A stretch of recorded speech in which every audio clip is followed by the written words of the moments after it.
Oh, hello there. Welcome, welcome. It's great to have you here. Where exactly? Well, on Summoner's Rift, of course. What is Summoner's Rift? Well, surely you've heard of the hit game League of Legends, right? No? I guess you're new here. Well, that's alright. We've all been new to League at some stage in our lives, and don't worry. With my guidance, you'll know everything you need to eventually become a tower diving, pentakill generating, nexus destroying machine. Well, let's start with League of Legends. League of Legends is a multiplayer online battle arena game, or MOBA for short, created by Riot Games in 2009 as a potential successor to a custom game mode in World of Warcraft known as Defense of the Ancients, or Dota. Not to be confused with Dota 2, of course, which is a separate game that is a direct successor to Dota. Well, no matter. The topic of discussion for today is League of Legends, so let's keep it at that. Let's start with lore. Oh goody, I do love myself some lore, and of course League, now being an 11-year-old game, quite old, has quite the back catalogue of interesting characters and interconnected lore. Take for example Azir, the crown prince of the desert nation of Shurima. Or rather, he would have been if his kingdom didn't collapse after the meddling of those otherworldly watchers and their voidlings. Always the watchers for some reason.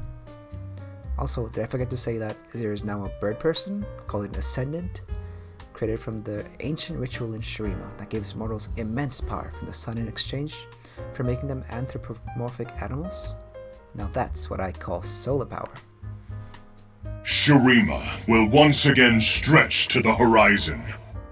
While the legacy of Shurima may seem grand in isolation, a larger vision of the League universe will quickly tell you that its resurrection is nothing but a fixation of a few select individuals. And in that sense, the world of Runeterra is its own living, breathing ecosystem. Not every champion will know the other, but then again, they don't have to. Last time I was in Shurima, I decoded some glyphs.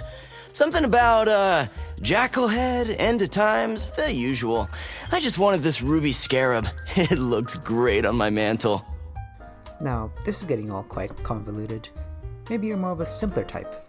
Take Yuumi, for example, a talking cat and his friend Book, who's, of course, a sentient book, on a quest to find their missing master, rumored to be a powerful mage. So, who wants to be my best friend?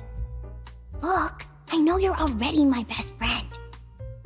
Not all champions have intricate origin stories and grandiose quests that they must embark on, and that's alright, because sometimes you just want to follow a cat on its search for its master, maybe making some friends along the way and snacking on some fish in between. Or maybe you're more of a realist. Take for example the complex dynamic between Noxian and Demacian factions. Noxus favors strength above all, with equal opportunity for all its followers, regardless of race, wealth, or even social standing. Given of course if they are able to fight for it with pure strength. Witness true strength.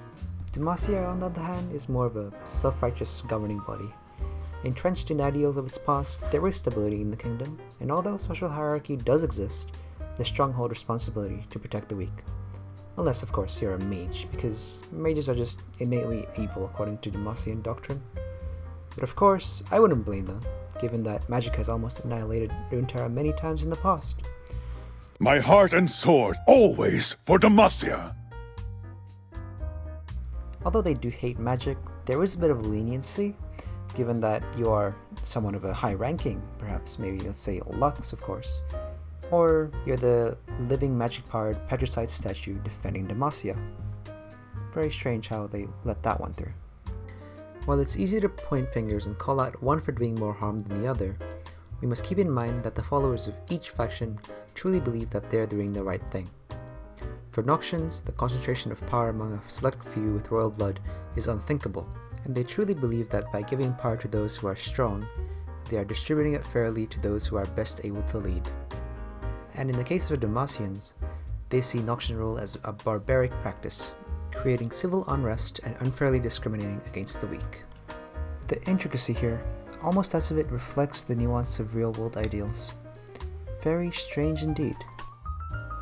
Anyway, if you're more of a philosophical type, why not delve deep into the creation story of Runeterra itself, the planet that is host to all these factions and more. the Celestials and their origins as some of the highest forms of power in the universe, the world runes that have been harnessed by these Celestials to create the planet, and the not-so-good track record of Runeterra's inhabitants in harnessing these runes to blow each other up. Or maybe the secret order of mages that have sworn duty to hide and protect these runes.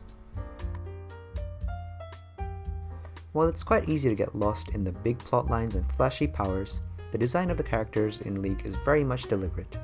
They are all products of the collaboration of many faculties, from artists, writers, developers, and playtesters, all of which culminate in a very much real individual. Everything from their motives, values, and interactions with other characters are carefully considered.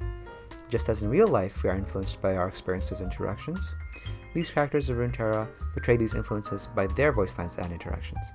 Even if you may not necessarily know the lore between characters, it is very easy to tell alliances and enemies, only from a couple minutes of gameplay. And in that sense, these characters are very much as real as you or I. That's enough lore for now. I can see I'm starting to lose you here, so why don't we jump headfirst into the game itself? This is where you prove to the world that you are one of the greatest to ever set foot onto the Rift, or maybe the place where you can hang out with friends after a hard day of work. Whatever the case, let's get down to basics. Let's start with roles. There are 3 lanes and 4 jungle quadrants, which are divided into 2 sides, 1 per map half, and there are 5 players on each team. By convention, the roles that are available are composed of top, mid, ADC, which is attack, damage, carry, support, and jungle. Champions are great. They create diversity and help you achieve your creative fantasy, so what'll it be, partner? Of course, while it is physically possible to take your champions anywhere on the map, some work better in specific areas. Take your pick of runes to modify your gameplay, summoner spells to create unique escape and entry opportunities, hit your enemies where it hurts, or just stop them from moving entirely. Oh, and have I addressed itemization? That's right, folks! Are you a mage looking to amp up your damage? Well, don't worry, we've got you covered. How about this item that massively increases your single target damage? Ooh! Or maybe this one that increases multi-target ones. Or maybe you just want your enemies to hold still for a minute so that you can unload a barrage of powerful spells.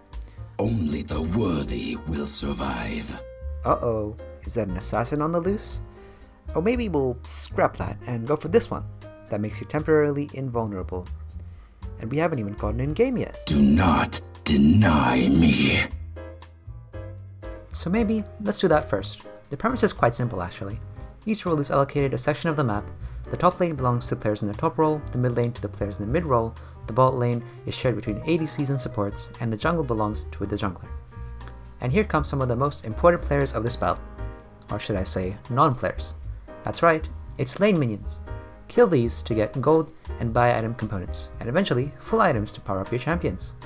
Destroy the enemy turrets, inhibitors, and the nexus to secure a victory for your team. It's just that easy. Well, not quite. Junglers have their own source of income in the form of camps, stationary monsters in the jungle that respawn on timers after their death, so you better start farming for some gold. Don't forget to help out your laners once in a while. Securing kills for them may be the key to victory. Ensure your team is ready to go to contest jungle objectives such as dragons, which give permanent buffs, and the Herald, Elder Drake, and Baron, which all give powerful but temporary buffs. Whew, I'm quite dizzy after all that. Why don't we take it a bit slower? What do you say? You're so naive, Roxy. You see the good in everybody even when it's not there. You're living a fantasy. There is no Easter Bunny, there is no Tooth Fairy, and there is no Queen of England.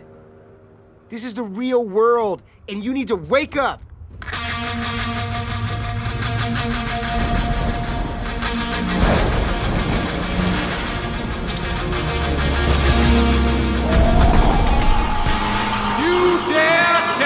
Megamind! This town isn't big enough for 2 supervillains. Oh, you're a villain, all right. Just not a super one. Yeah? What's the difference? Presentation!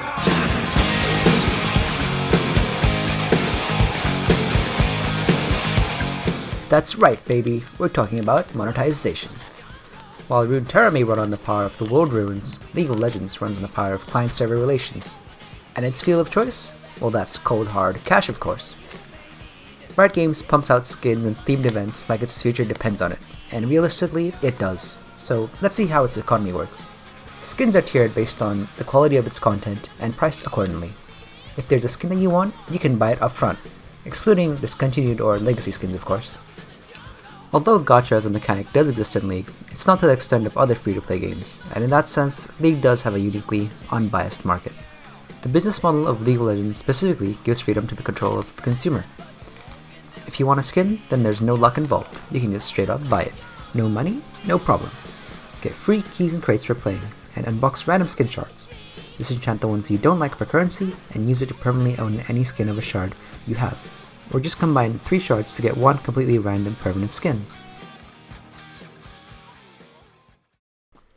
With all that's been done and said, not all things can be perfect, and unfortunately, competitive League of Legends has almost a notorious reputation for its toxicity. While initially this may seem strange given the evidence that I've provided earlier, most of the unique gameplay mechanics that League touts acts as a double-edged sword, and is the perfect breeding ground for friction amongst players, and sometimes Riot itself.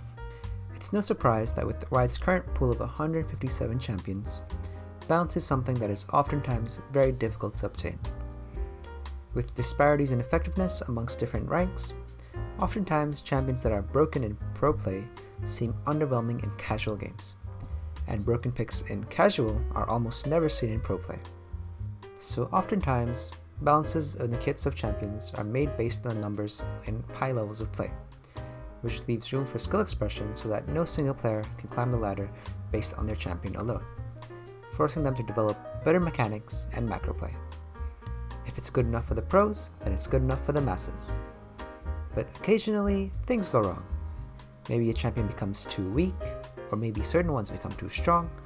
Whatever the case is, it leaves players scattering to ban certain champions, or just lock them in when available, just so that they don't have to be the one going against it.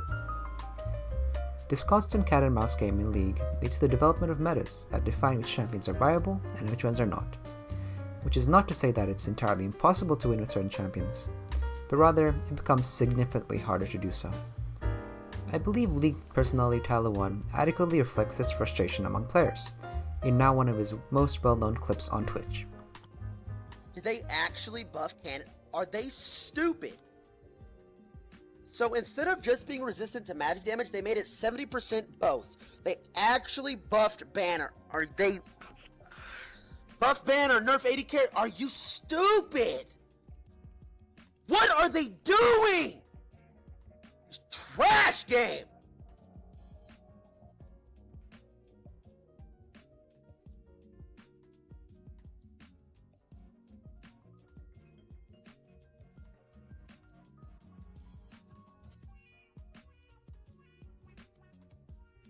They're hotfixing it?